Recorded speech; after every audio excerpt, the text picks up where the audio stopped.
The week before the wedding didn't feel like an ending. It felt like an exhausted routine, like a checklist taped to the refrigerator. I had been living in Seattle for almost 7 years, waking up early to go to work, crossing the city while it was still half empty, and coming back home mentally counting how many things were left to handle.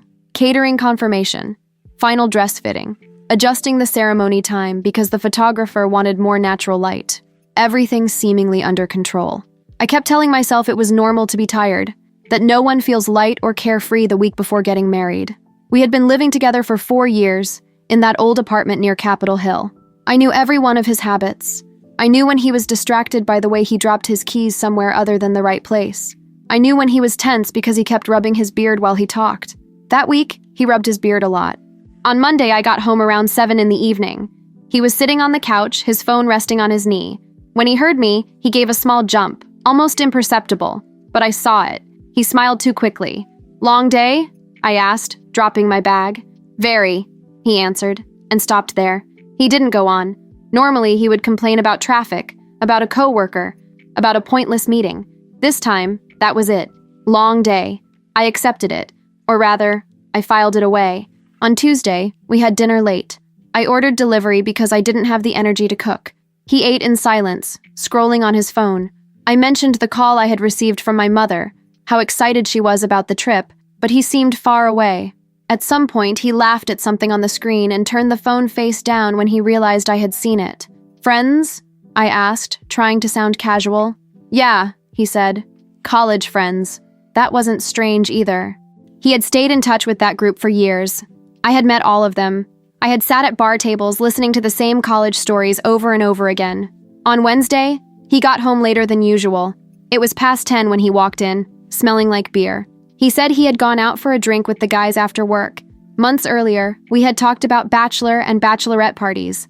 We had agreed not to do anything big, nothing out of town, nothing that involved disappearing for days. It hadn't been a heavy conversation, more practical than anything. I remember thinking it was a relief that we were on the same page. So that Wednesday, when he mentioned his friends, I told myself, no big deal. On Thursday, I woke up before him, made coffee, and stood there looking at the wedding checklist on the fridge. Everything crossed out, almost complete, only small details left. I smiled to myself, with that contained joy of someone who believes the hardest part is over. On Friday, he was strange again. He took a call in the hallway with the bedroom door closed. When he came out, he was too energized. He talked fast, gestured, made vague plans for after the wedding, said he needed to take care of a few things over the weekend. I asked what things. He said he'd explain later. I didn't push. On Saturday, we went grocery shopping together. We picked fruit, argued about coffee brands, complained about how expensive everything was. Just another couple. At one point, near the drinks aisle, he got another message and stepped 2 paces away. I stood there staring at labels without really reading anything, feeling that unpleasant sensation of being left out of something. "Everything okay?" I asked when he came back. "Of course," he said quickly. "Just something stupid." I wanted to believe him. On Sunday night, we sat on the living room floor with envelopes spread out, checking the guest list one more time. We laughed at unpronounceable names, at distant relatives no one really remembered who they were. He seemed more present then, more like the man I had decided to marry. At some point, he rested his head on my shoulder and said he was nervous. "Me too," I replied. I woke up alone the following Monday, and that by itself wasn't strange. He often got up before me when he had an early meeting, but what was strange was how it felt as if something had been torn away in a hurry. The bathroom light was on. His side of the bed was too cold for someone who had just left. His phone wasn't on the nightstand. I got up and went to the kitchen. The keys weren't on the hook. His wallet wasn't there either. The coffee maker was clean, untouched. There was no note, not a rushed scrap of paper, not a written message. Nothing. I grabbed my phone and saw there were no messages from him, no missed calls. I checked the time. It was 6:45 a.m. I sent a short, almost automatic message. "You left early today. Everything okay?" It showed as sent. No read receipt. While I got dressed, I checked my phone again. Nothing. At the office, I couldn't focus. I opened my computer, closed it. At 9 o'clock, I sent another message, now a little less casual. "Is everything okay? Call me when you can." Still nothing. I opened the location sharing app we sometimes used to make meeting up in the city easier. His name didn't appear. I refreshed it. Nothing. That's when the thought I had been pushing away started to take shape. Something bad. An accident. A hospital. I texted his mother next.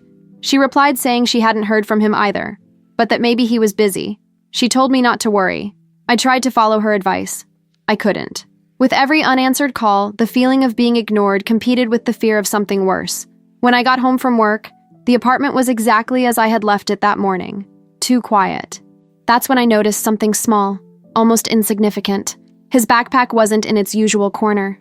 Not the work one, the other one, the one he used for short trips. I opened the closet. A few t-shirts were gone. One pair of jeans wasn't there. The portable charger was missing too. All things that could have an explanation, but together they started forming a story I still didn't want to hear. It was past 9 at night when fear began to give way to something harder, a feeling of disrespect, of being left behind without an explanation. It was a friend of his who showed up first. One of those college friends I followed more out of politeness than real interest. The post was silly. A shaky video, colored lights, music way too loud, people shouting something I couldn't make out. Normally, I would have scrolled past, but something made me go back. I watched again, this time paying full attention. I recognized a laugh in the background. I didn't need to see a face. I paused the video, turned the volume up. That laugh, there was no denying it. I scrolled with my heart pounding. Another post, a photo, raised glasses, a messy table, people packed too tightly into a place that clearly wasn't Seattle. The location was tagged, a bar. It wasn't nearby. It wasn't a neighboring city. It wasn't another state. It was another country. I stared at the screen, waiting for it to be a mistake, for the app to be wrong, but it wasn't. It wasn't cheating in the classic sense yet. There was no kiss, no identifiable other person. But there was something very similar, the clear feeling of having been excluded from an important choice, of having been left out on purpose. I started pacing the living room, my mind doing pointless calculations. Flight time. How long he must have been there. How many hours he had spent deciding not to tell me. How many chances he had to write a simple message. I'm traveling. I need some time. I'll explain later. Nothing. I opened our old messages, reread recent conversations, looking for some hidden warning, some sentence that now made sense. Everything looked too normal, and that irritated me more than if there had been a fight. I thought about messaging the friend who had posted. I thought about writing something aggressive. I thought about writing nothing. I thought about turning everything off and pretending I hadn't seen it.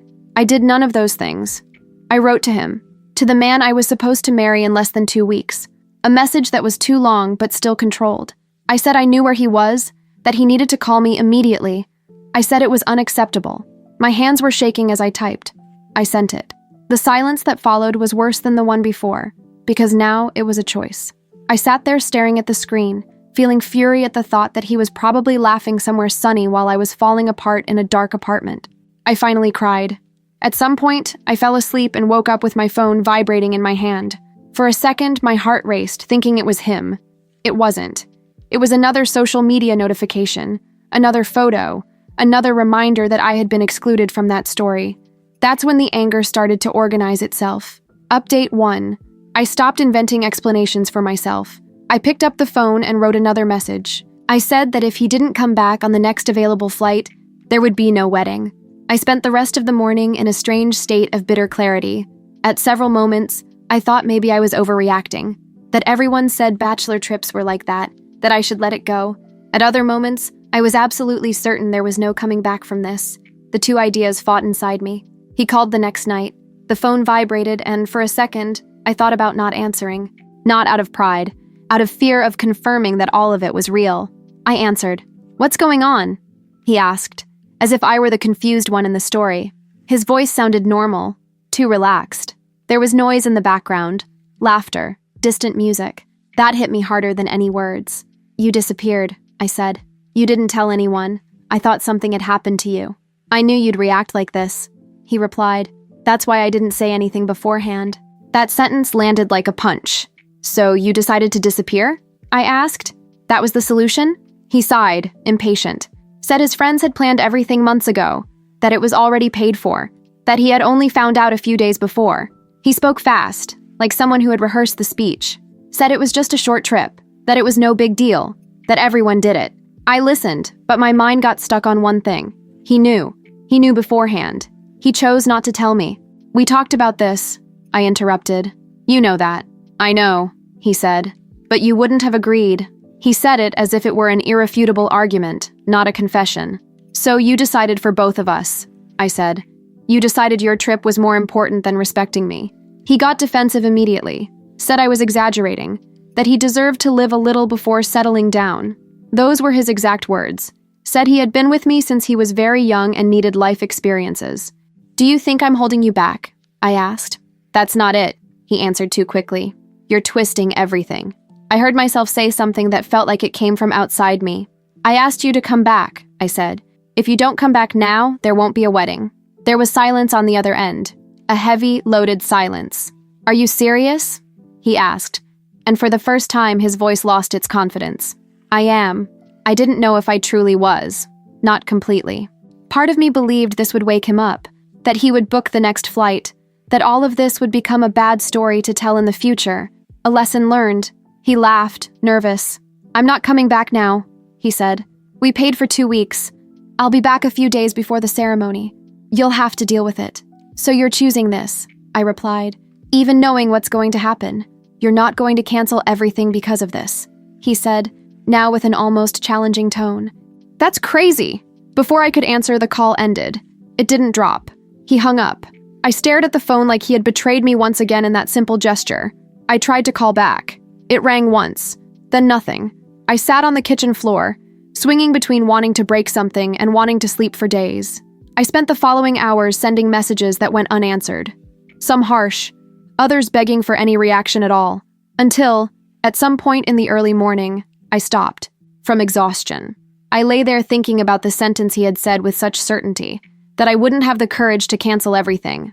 The next morning the phone was silent. No messages, no missed calls. I made coffee and couldn't drink it. I sat at the table with my computer open, the list of vendors blinking on the screen like a challenge.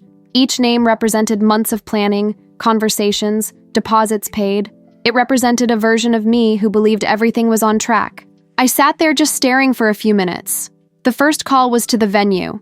My hand was shaking, and I had to clear my throat before speaking. When the woman answered, with that professional, overly cheerful voice for the moment, I almost hung up, almost said I'd call back later. Instead, I heard my own voice explaining that I needed to cancel. She was silent for a few seconds, then started talking about deadlines, policies, penalties. I agreed to everything mechanically, writing down amounts that were too high. When I hung up, I stared at the paper, feeling a strange mix of relief and fear. Then came the caterer, the photographer, the florist. Each call was a small death. Some people were cold. Others tried to be too kind, asking if I was okay, offering to reschedule, suggesting alternatives. I said no, thank you. That it wasn't a postponement. It was an ending. Around noon, I was mentally exhausted. My phone started vibrating with messages from my mother. Confused questions. What's going on? Why did the venue call me? I didn't reply right away. Not because I wanted to hide, but because I didn't have the energy to explain. I took a deep breath and wrote a short message to the guests. Nothing dramatic. I simply said the wedding had been canceled and that I was sorry for the short notice. I didn't go into details. I hit send before I could rethink it. The shame came immediately after. The feeling of failing publicly, of being watched even when no one is looking. I imagined people reading the message, talking among themselves, creating versions. When my mother finally called, I answered. Her voice was tense, restrained. "Have you lost your mind?" was the first thing she said. I explained as best I could what had happened. I talked about him disappearing, the trip, the call. She listened in silence, but not the supportive kind, the heavy kind. "That's not a reason to end everything like this," she said in the end. "You've been together for so long." That sentence cut deeper than I expected, as if the years together were an argument against what I was feeling now, as if time lived canceled out what had just happened. My father took the phone next. He tried to be calmer, more rational, said I was hurt, that decisions like that shouldn't be made in the heat of the moment, that I should wait for him to come back and talk in person. I listened. I understood. And still, something in me didn't give in. When I hung up, I felt incredibly alone. That afternoon, he tried to call. I saw his name on the screen and didn't answer. Not out of revenge, out of self-preservation. I knew that if I heard his voice at that moment, I might back down, might turn everything into an argument, a negotiation, an empty promise. I spent the rest of the day replying to messages and answering calls. Some people were kind, others too curious. I thanked them, ended the call, put the phone down, and stared at the wall. At night, I thought about him, about us. I wondered if all of it wasn't a monumental mistake, if I wasn't destroying something that could be fixed. Doubt came insistently, but underneath all of it, there was an uncomfortable certainty. That night, before sleeping, I realized the wedding was over. He came back on a Thursday afternoon. He stayed until the last scheduled day with his friends. I heard the knocking on the door. My heart raced. My hands went cold. It wasn't loud. It wasn't shy. It was that confident knock of someone who believes they still have access. "I know you're in there," he said from the other side. I took a deep breath. "Go away," I said. "Stop this," he replied. "We need to talk. There isn't much time." Not much time. As if there were still a timeline. As if there were still a shared plan. "There's nothing left to talk about," I said. "I warned you." He laughed, a nervous laugh. "You weren't serious," he said. "I thought you were just trying to scare me." "You thought wrong," I replied. He knocked again, harder this time. "Open up," he said. "You can't do this. Everything's ready. Everyone knows about the wedding. Our parents are involved. You're being immature. I don't owe you access to me just because we were getting married," I said. "You lost that when you decided to disappear." He started talking faster, tripping over his words. Said he was sorry, that he hadn't thought it through, that his friends had pushed him, that it meant nothing. He said he loved me, that I was throwing away years of relationship over pride. While he talked, I found myself remembering small scenes, him making important decisions without consulting me giving in, adjusting, swallowing discomfort because it seemed easier to keep the peace. "I canceled the wedding," I said. Silence. "What?" he asked. Update 2. I opened the door, not out of weakness, but because I wanted him to see that this wasn't a game, that it wasn't an empty threat. I wanted to see his reaction without filters, without a phone, without distance. He stood there, his backpack on the floor looking smaller than I remembered. When I told him, looking directly at him, that the wedding had been canceled, his face collapsed. There was pure disbelief, followed by tears. "You can't do this," he kept saying. "After everything, after so many years together." I felt a tightness in my chest. Of course I did, but I was certain that if I backed down at that moment, I would be teaching myself that my boundaries were negotiable. He started crying for real, saying he would do anything, that he would change, that he would never do something like that again, that there was still time.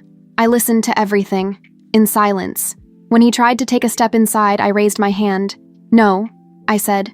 He stayed there for a long time, talking, crying, begging. At some point, I closed the door again. I didn't slam it. I just closed it, and after a while, I heard him leaving. The day after the door closed, my phone vibrated on the table nonstop. Messages I hadn't asked for, calls I didn't answer, familiar names appearing on the screen constantly. He was blocked. I knew that if I read a message from him, all it would take was the right sentence at the wrong moment for me to give in. So I blocked him. And with that, an alternative route opened. Everyone became a messenger. First came the more neutral friends. Careful messages, almost timid. "He's really bad. He regrets it. Maybe you just need to talk." I replied little when I replied at all. I said I needed space, that I wasn't ready. Some people understood. Others pretended to. Then came the less careful messages. Mutual friends who had clearly already chosen a side, even while trying to seem impartial. They said I was being harsh. That he had messed up, but not like that. That no one is perfect. That long relationships require concessions.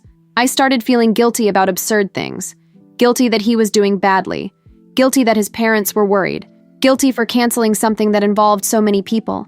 It was as if his pain were collective and mine an inconvenient detail. My parents didn't help. My mother started calling me every day, saying I had changed. That this wasn't who I was.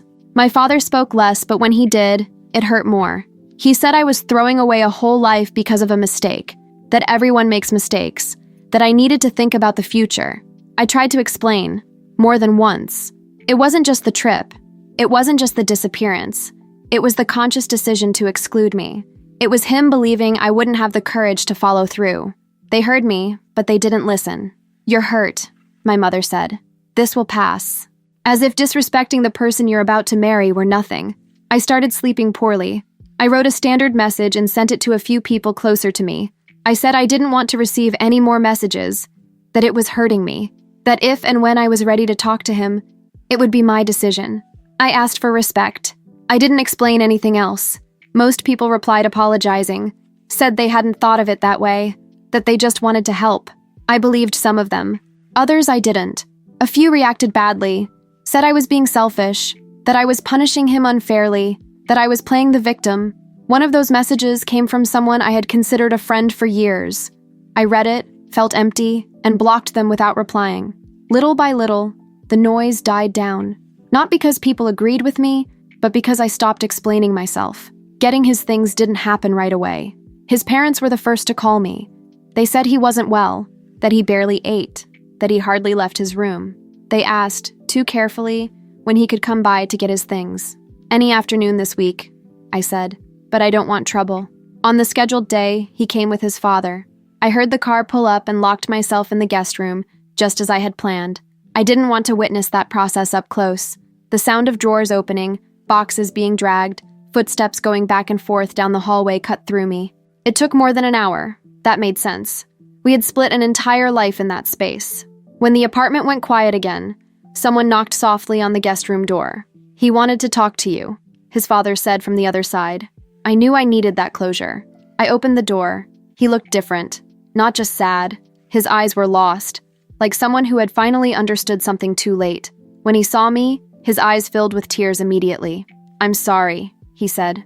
We didn't talk much. He said he regretted not being a better partner, that he wished he had made different choices. I said I regretted it too. Not the decision, but the fact that we had gotten there. At some point, we hugged. It was quick. A strange hug, just acknowledgement of something that had ended. When he left, I cried. It wasn't regret. It was grief. The first months were confusing. I threw myself into work, took on too many projects, went back to running early in the morning, even with the cold cutting into my face. I started therapy. My parents and I grew distant. There was no definitive fight, just accumulated silence. At some point, they stopped calling. I stopped trying to explain. It hurt, but it also clarified a lot. Almost a year later, I was at a restaurant with friends when I saw him again.